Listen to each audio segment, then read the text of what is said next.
This is Factual America. I'm your host, Matthew Sherwood. Each week, I watch a hit documentary and then talk with the filmmakers and their subjects.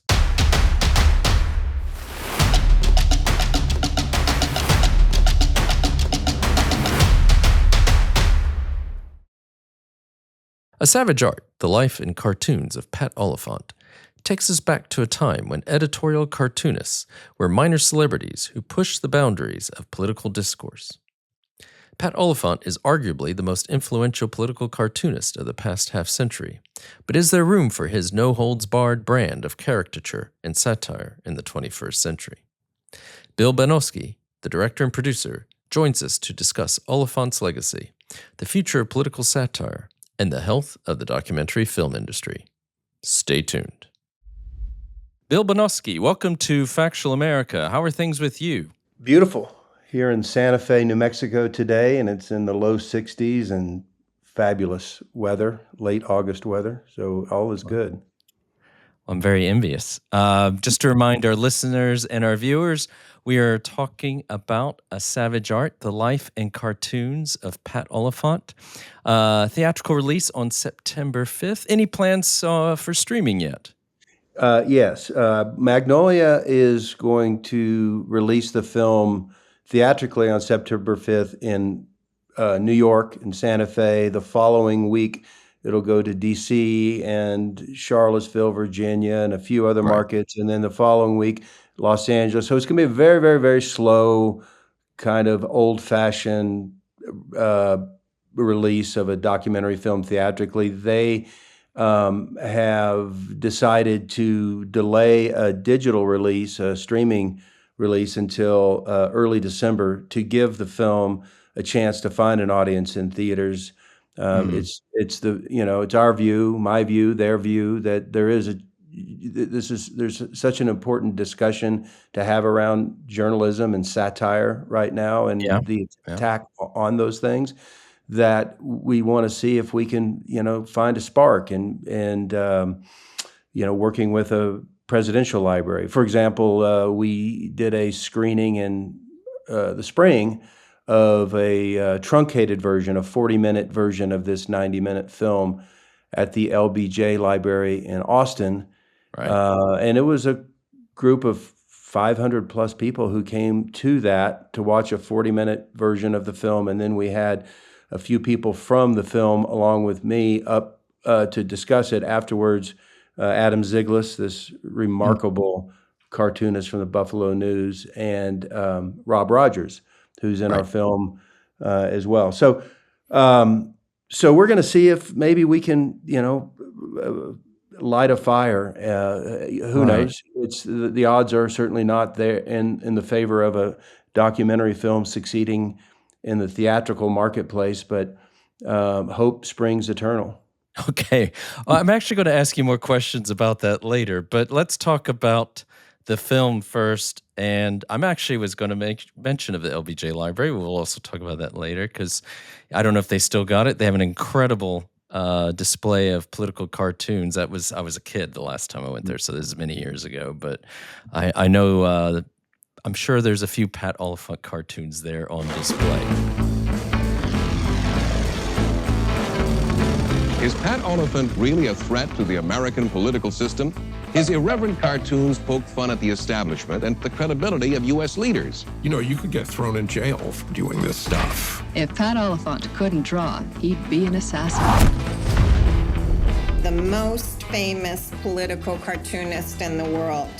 You haven't really made it in Washington until Pat Oliphant has made fun of you. Get us started, and for our viewers and listeners, maybe give us a synopsis of what is A Savage Art all about. It's about political cartooning and the history of political cartooning in the modern era, and going back to the Reformation, when it really first became a thing to influence public opinion. It really kind of took hold in the 18th century in England with people like Gilroy and others who kind of created modern political cartooning.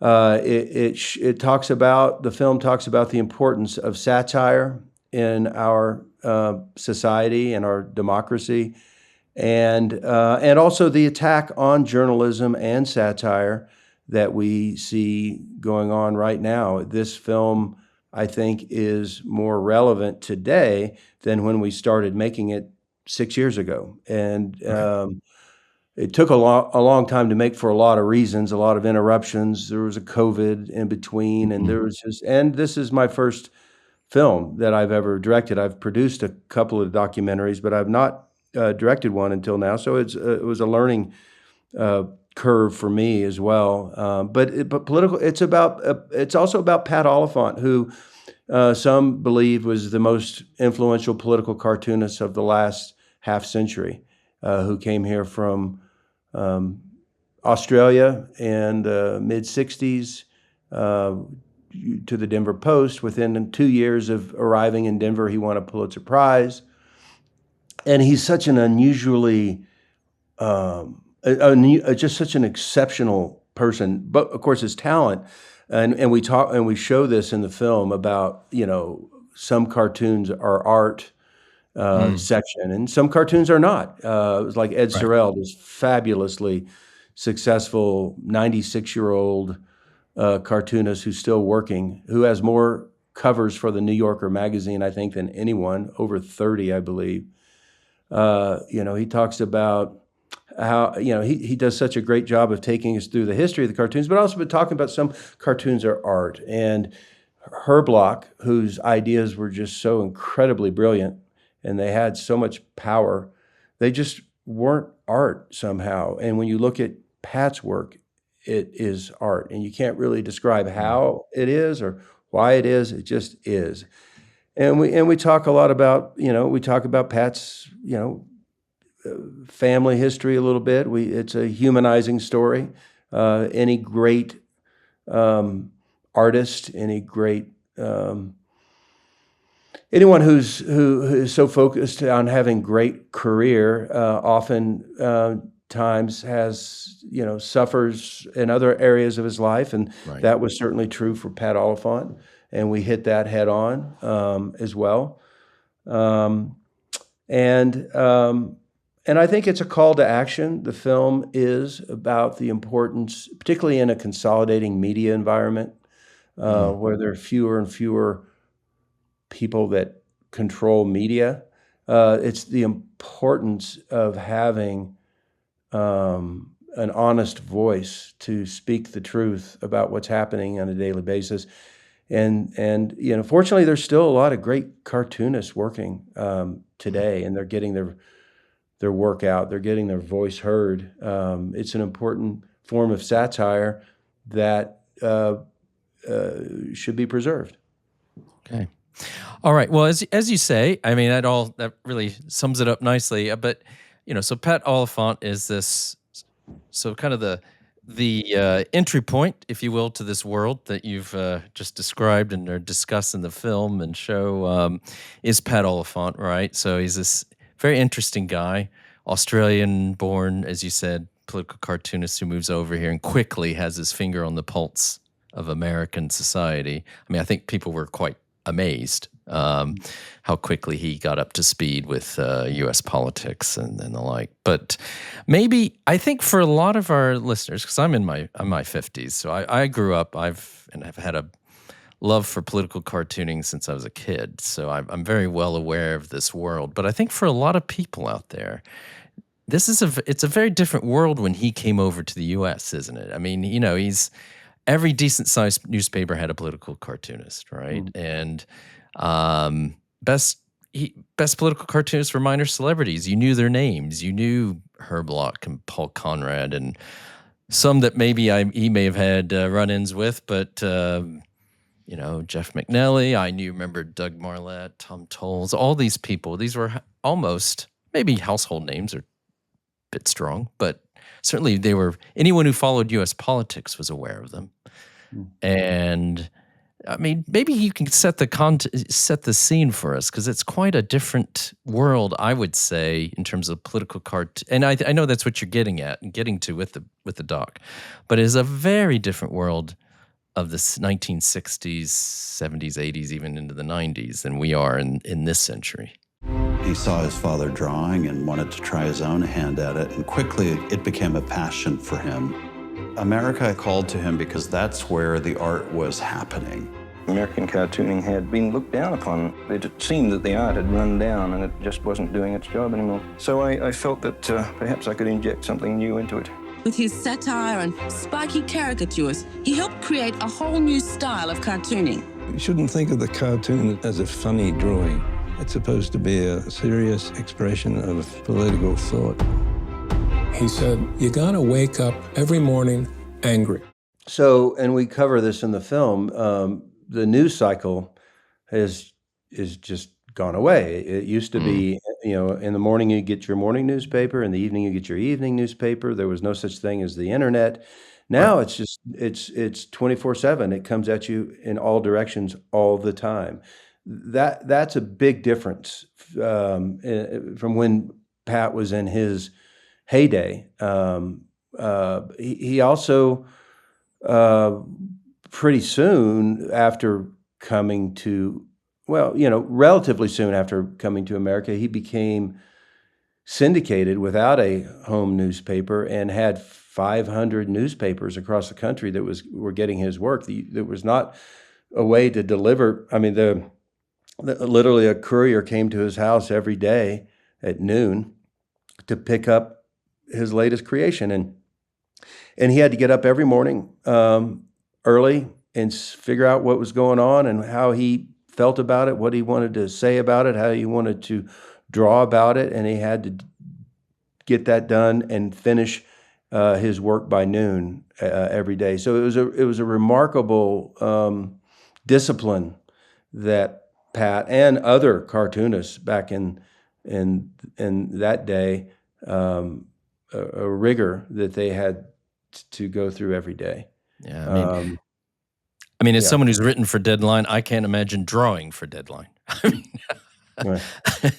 But I mean, the thing is, what I remember too is some of these. I mean, they were selling books, they were T-shirts, and some went into comic strips, and I mean, I just on a personal note, I was looking for it earlier today and I couldn't find it, but I've got a book from 1984, Editorial Cartoons of the Year, and I have to hide it because every now and then there's a cull in the house and I have to make sure it doesn't get thrown out. But I mean, hundreds. There's like at least 100 cartoons in that volume. It was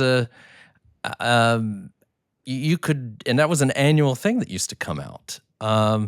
And so, how did Pat Oliphant stand out in this relatively crowded space?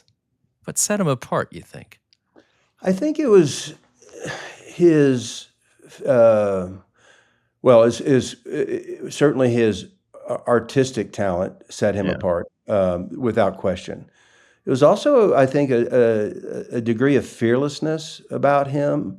He was the first cartoonist to go after the Catholic Church when the wave of pedophilia scandals happened. Back in, I guess I'd have to go back and look. The date of the running of the altar boys, that was really the first time that he came out hard against the church, and they were sort of untouchable until Pat Oliphant, and at this point he would have been an independent cartoonist without any particular publisher or editor to answer to.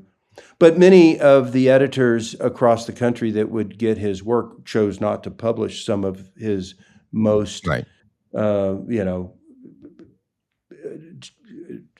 works that are making fun of things that people weren't comfortable with people making fun of. I mean, also he has some cartoons from the early 2000s of Israel and Gaza that are so incredibly powerful and relevant today. And he was not afraid to take on anything that he felt like needed to have a light shown on injustice or oppression or unfairness or overreach or anything.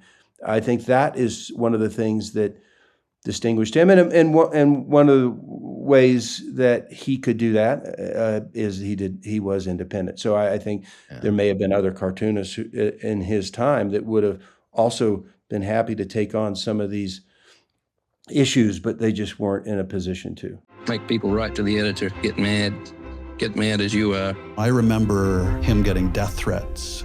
You son of a bitch, why don't you go back where you came from? He just didn't care what the political establishment wanted.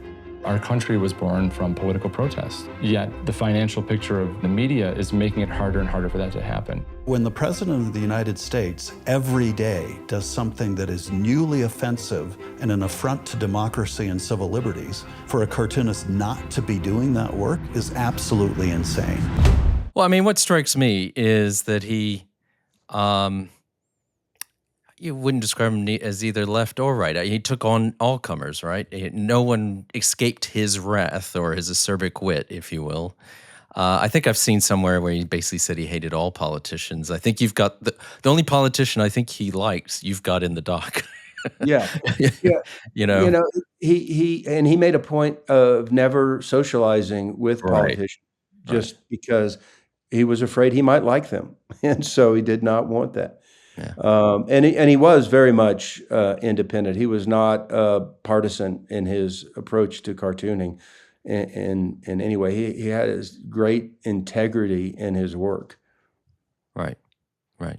And I think, he certainly, as any of these people do, he pushes the envelope, but pushes the, how far it goes. And I think he's of an era, I think, as you point out in towards the end of the doc, that there's things that, maybe we'll get onto this in a bit, but in an era where people were a little bit more, how best to put it, willing to let people say things that might even be considered outrageous than we are now, I gather. I think it's an appreciation for free speech that maybe we are not quite as comfortable with, at least some as a society. He was quoted in Rolling Stone magazine back in the 70s, I think, saying, that a cartoonist can do something that a journalist can't. A journalist can't look at someone and say that person's an idiot, but a cartoonist can convey that message. And so he always felt like cartoonists were outliers, outcasts, never really part of, regular society, and they needed to be that to be able to do their work honestly, and and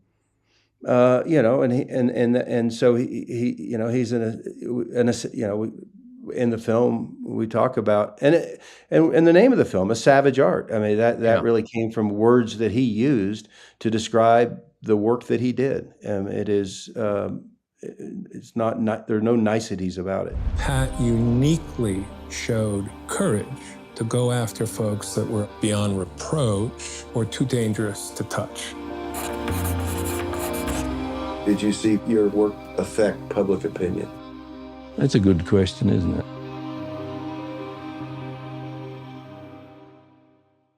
Yeah, and as you pointed out, as you've already pointed out here, I mean,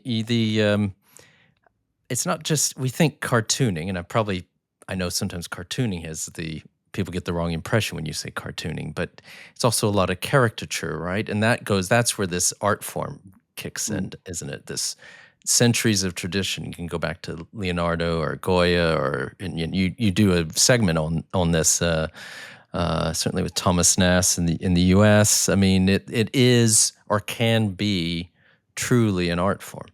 Mm-hmm. Yes. And, caricature is really, he talks about, he always had, he would just find something about a particular politician, whether it was Ford, he drew the Band-Aid because Ford was always stumbling, or George H.W. Bush, he gave him this very elongated chin. Not that he really had a chin that looked like that, but it felt like he did. So he creates these caricatures.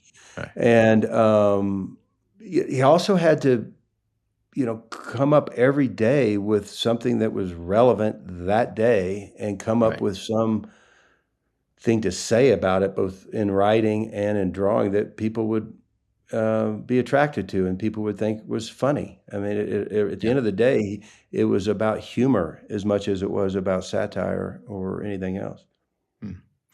I think let's hold that thought and let's give our listeners and viewers an early break. We'll be right back with Bill Banowsky, the producer and director of A Savage Art, The Life and Cartoons of Pat Oliphant, releasing in theaters, select theaters on September 5th, but watch your listings because it will be rolled out over the rest of this year in other markets.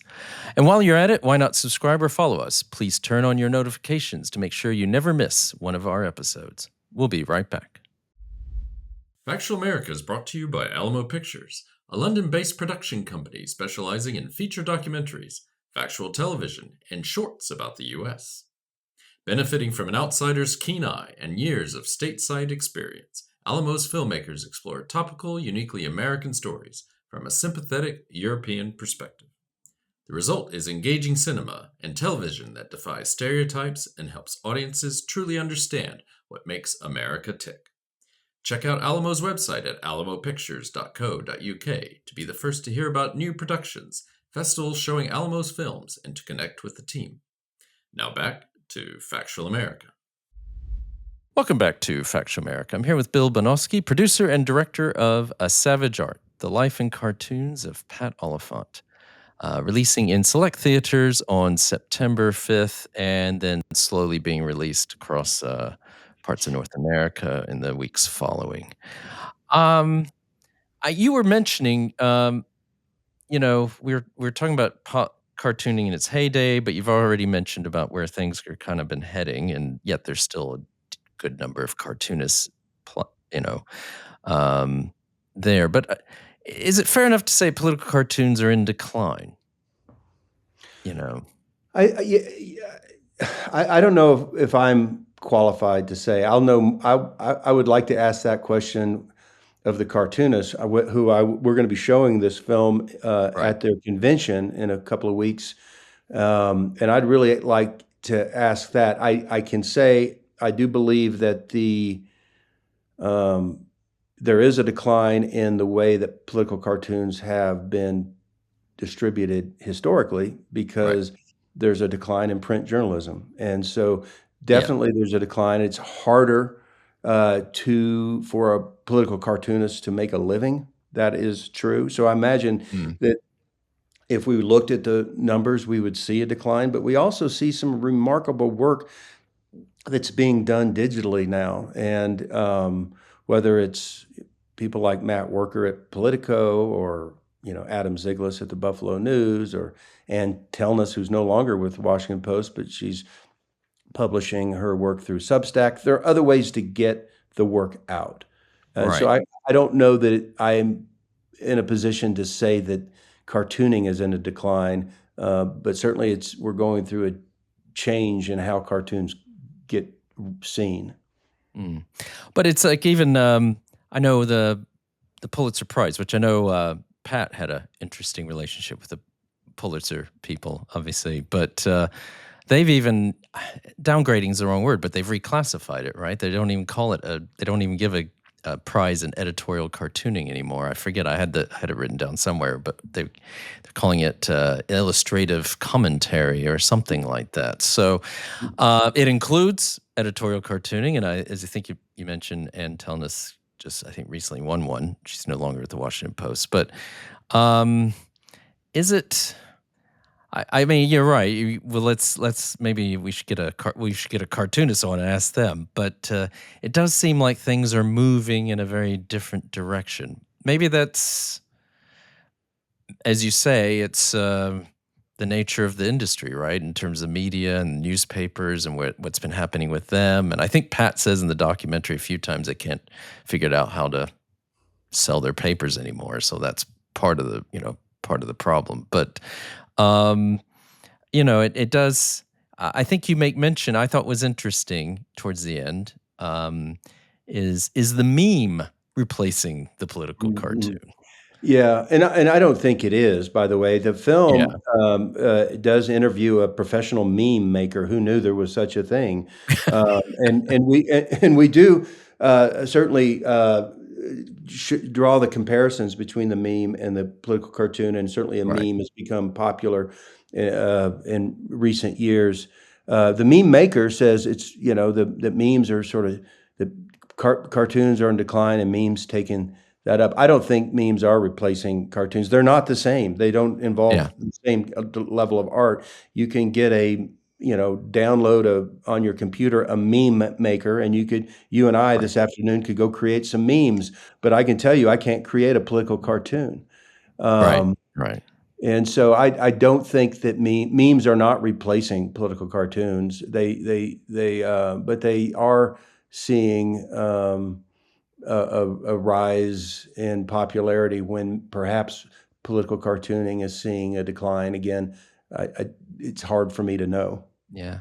I mean, I guess they're, at least for some of us, they're better at catching our attention, maybe is a way of looking at it. But I guess, I mean, you already mentioned there's these political cartoonists are finding other ways to get their message out, Substacks and things like that. Is that, and when talking to them, is that for them where the future lies, is somehow building an audience that then wants to subscribe to you online so they can get their daily or weekly, whatever it is, commentary? I don't really know. That's not something that I have enough information about. I haven't ever really sat down with any cartoonist and asked that. I don't know enough about Substack.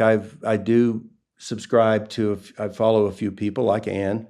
Right. And also Tom Gibson, who's in our film. He has a Substack and he does good work.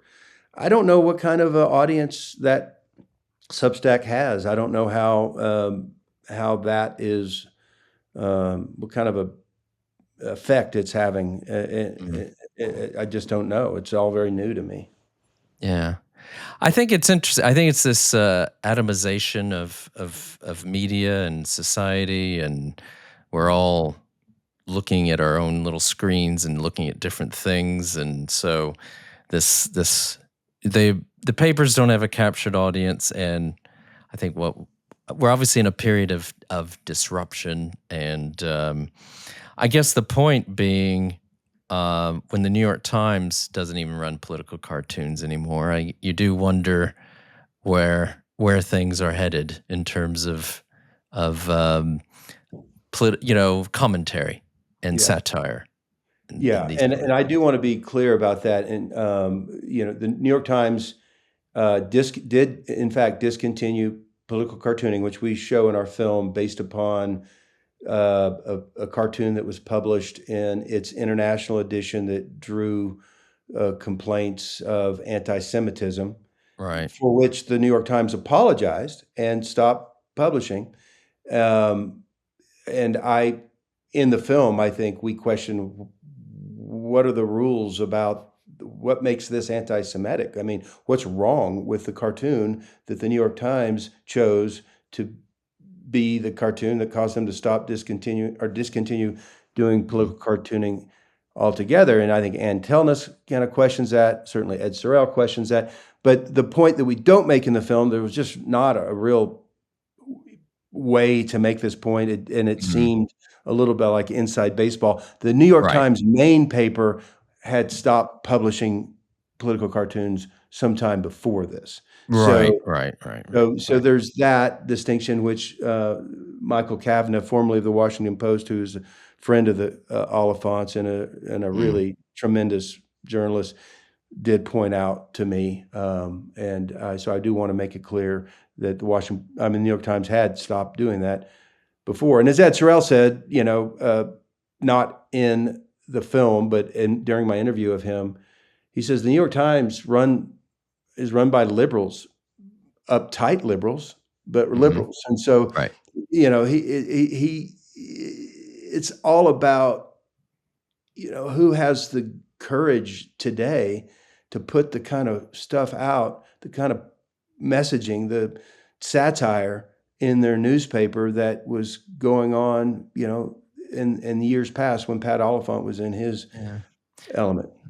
Yeah, I think that's, for me personally, just if I may add, just something to that is, I find at least, okay, I'm going to do some searching now, and some of the people you have in the doc, and I'm going to look for their stuff and search it out and be curious to maybe even subscribe. But I find depending on what outlet I look at, it's going to be cartoonists from the right or cartoonists from the left, and I don't really find them to be all that funny or observant in many cases. I'm not talking about any of the ones you've mentioned here, but and I think that's the thing about Pat and others of his era and ilk. I mean, look, let's be, I would find I have been, in some ways offended by things he's done, but at least he was saying these, he has I mean, as far as I can see, he's got certainly the America that he's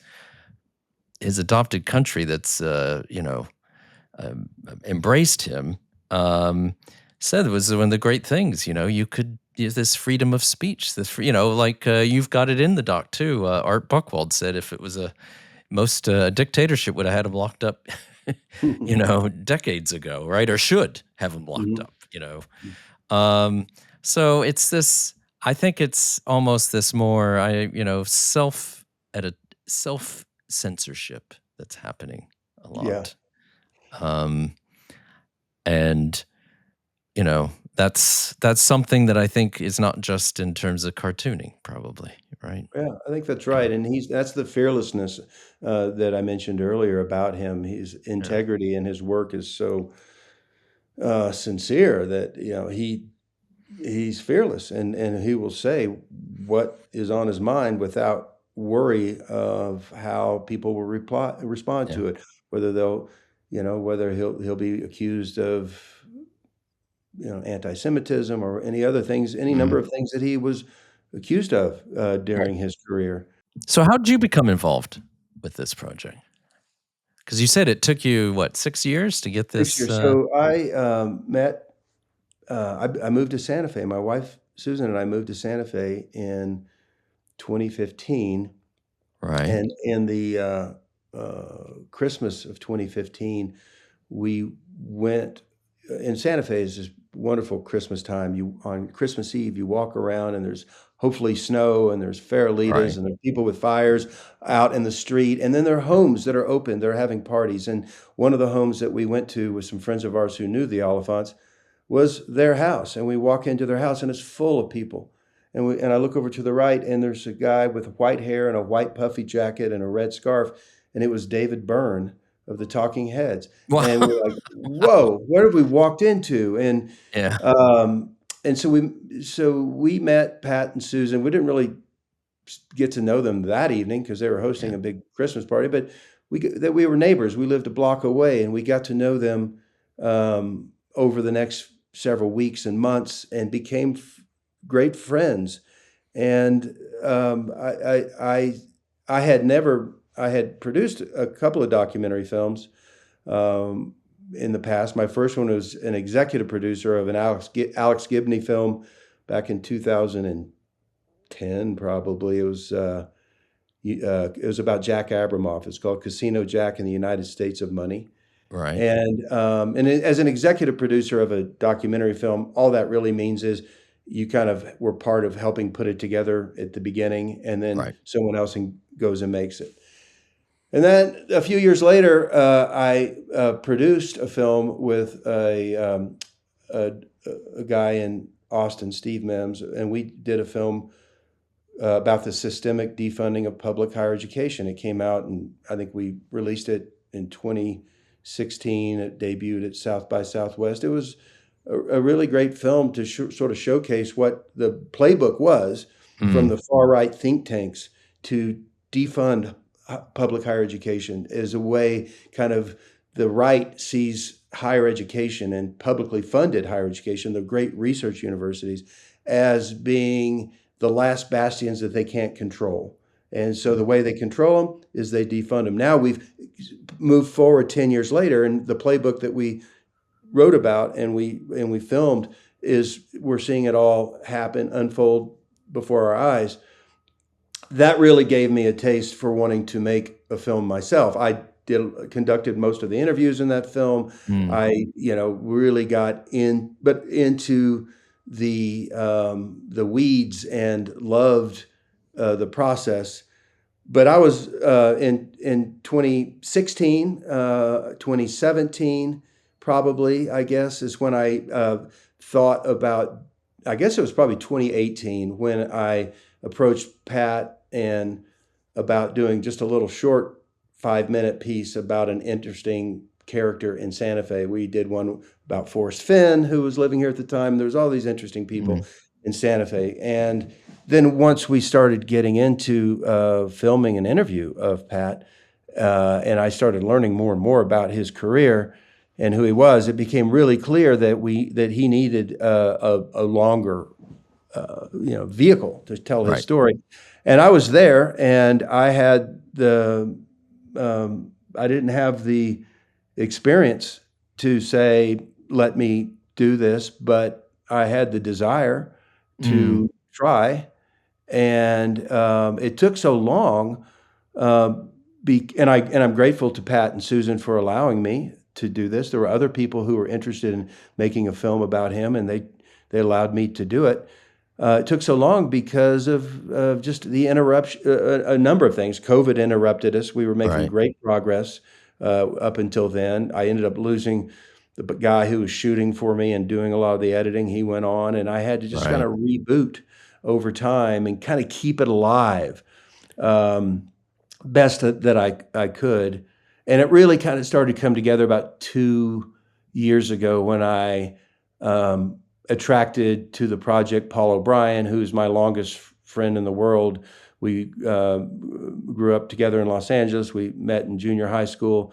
He stayed in LA and became an editor in Hollywood. And I was able to attract him to the project, and he and I together really worked very well to kind of pull this together over the last couple of years.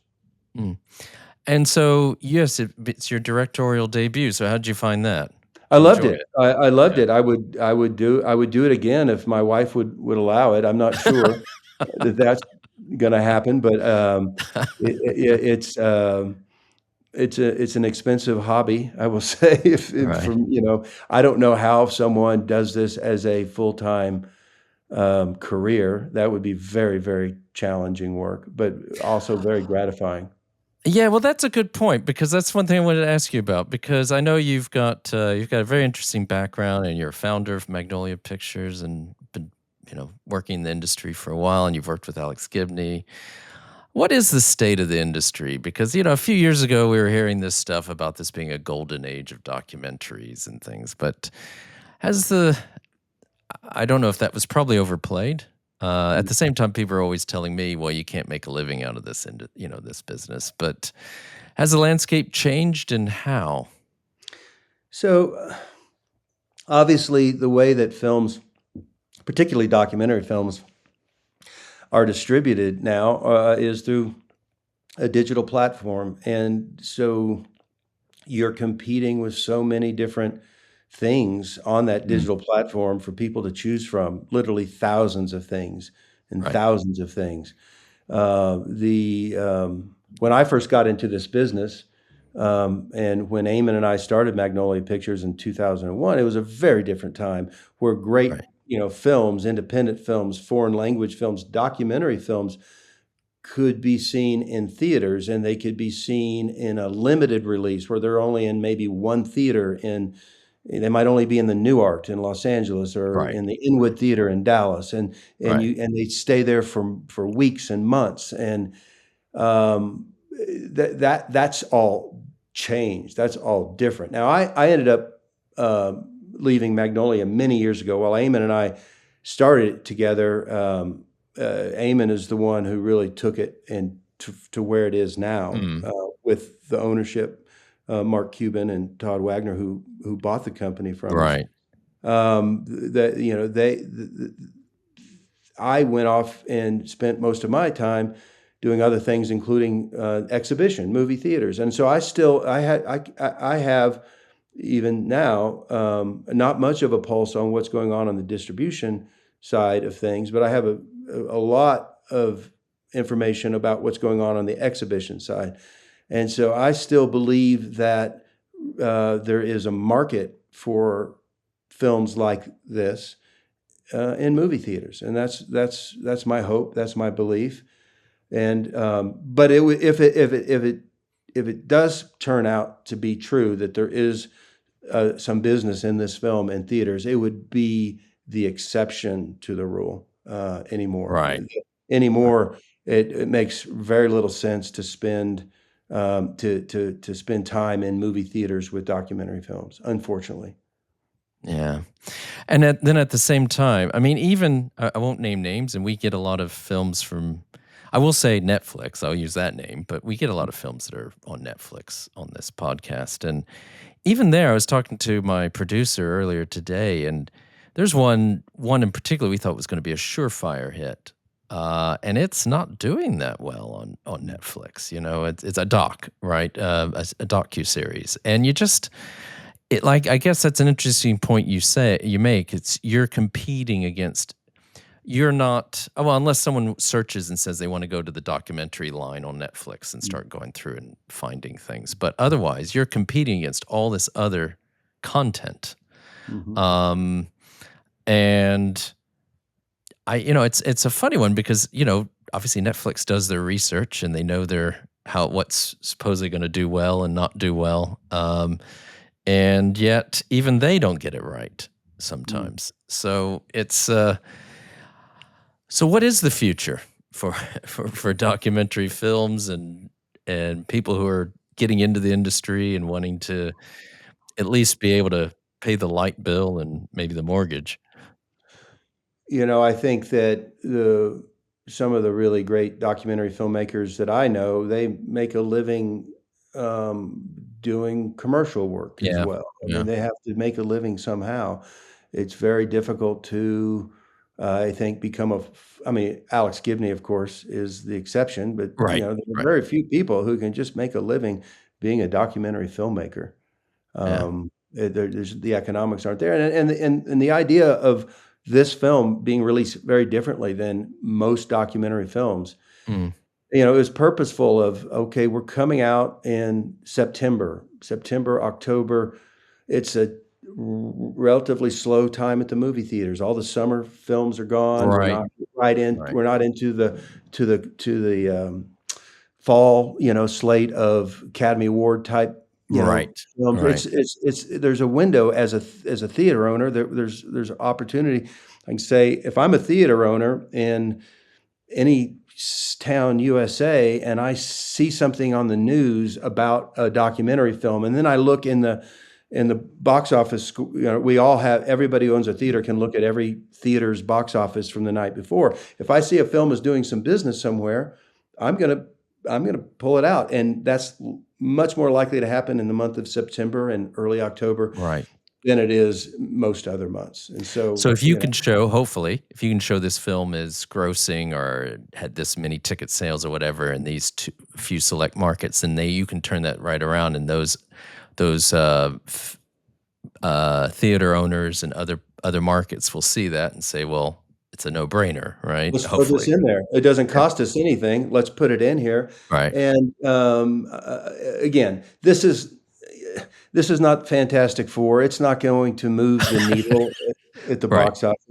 Right. But I hope that we get some attention for the film by having a theatrical release that we might not get if we just went right to a streaming platform and we competed with the thousands of other things that are out there. And since we were talking about you, given your experience, I mean, what's the future for theaters? I mean, is because we are in a world where increasingly people are watching things on smaller and smaller screens, and tending to choose to stay at home, or is it about selling the experience? I mean, it's all about creating and selling the experience. Yeah, and the experience is a programming one, as well as a food and beverage one, as well as a cleanliness of the space one. Going to the movie theaters remain a relatively inexpensive form of out-of-home entertainment experience. Yeah. It's a lot cheaper than going to a NBA game. That's It's damn sure. Yeah. Yeah. and so, but the experience has to change. And the reason that we'll continue to have some contraction in theaters, I believe, is because some of the theaters that are still operating the way they were 30 years ago Right. cannot compete as an out-of-home positive experience. But people do want to get out of the house. And if you can go down to Sky Cinemas, which is our theater in Santa Fe, it was once called Violet Crown. We sold the other locations, we sold the brand, and we rebranded as Sky Cinemas just a couple of months ago. And we're actually expanding in Santa Fe. We have an 11-screen theater in the rail yard in Santa Fe that is doing well. It's almost back to pre-COVID numbers. Wow. And we're opening up a 2-screen theater in the middle of the town. And that 2-screen theater is going to, and digital has changed everything, of course, because in the 2-screen theater, we're going to have a coffee shop in the lobby that's going to be open every day at 8 a.m. Every day, it's going to be a coffee shop.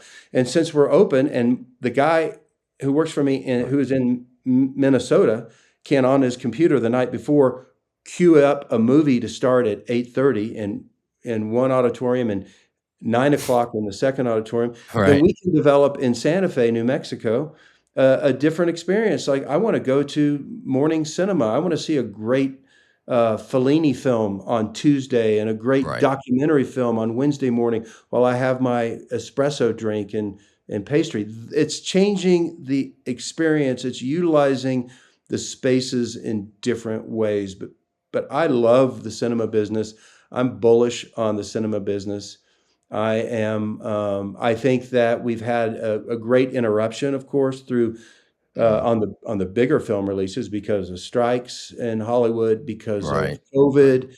And the COVID interruption was complicated because you had a situation where most of the big studios during COVID decided to take their cupboard of films that they had ready for theaters and just put them out on streaming. So when movies when people could go back to the movie theaters, there were no movies to see because of this strike. And then, of course, you had the strike that added to it after that. And we're not back to a normal process, but there's no shortage of creativity. There's no shortage of talent. There's no shortage of profits for the big movies that can find an audience. And so I think that the business is going to be sound for the long term.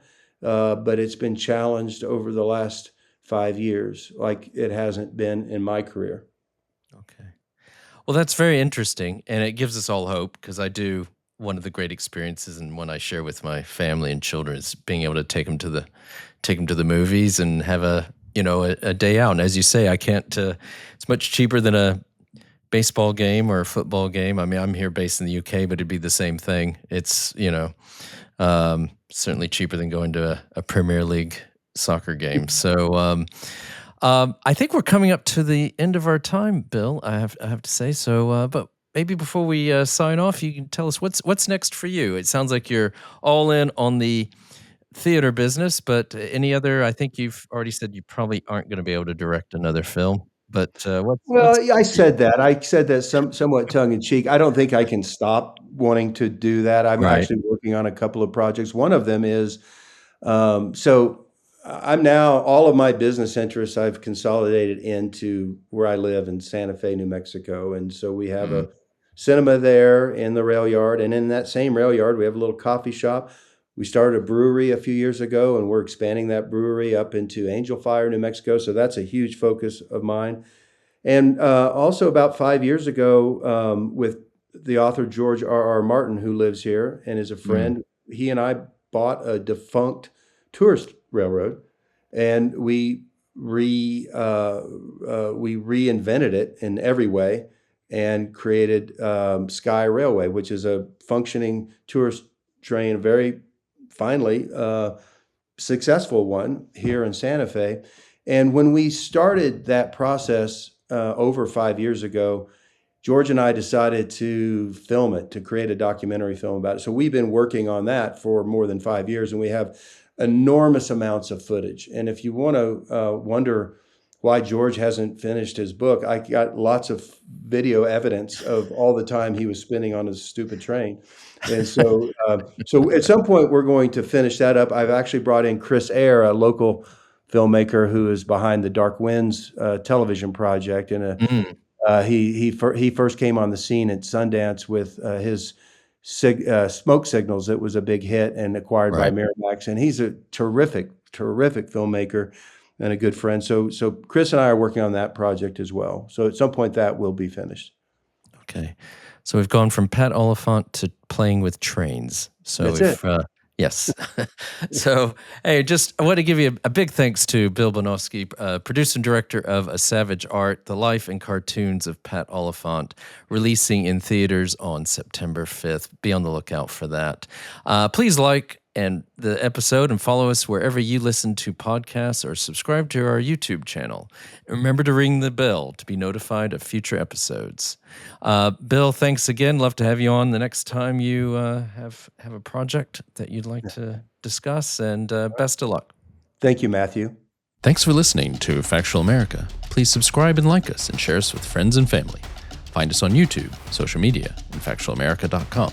This is Matthew Sherwood, signing off.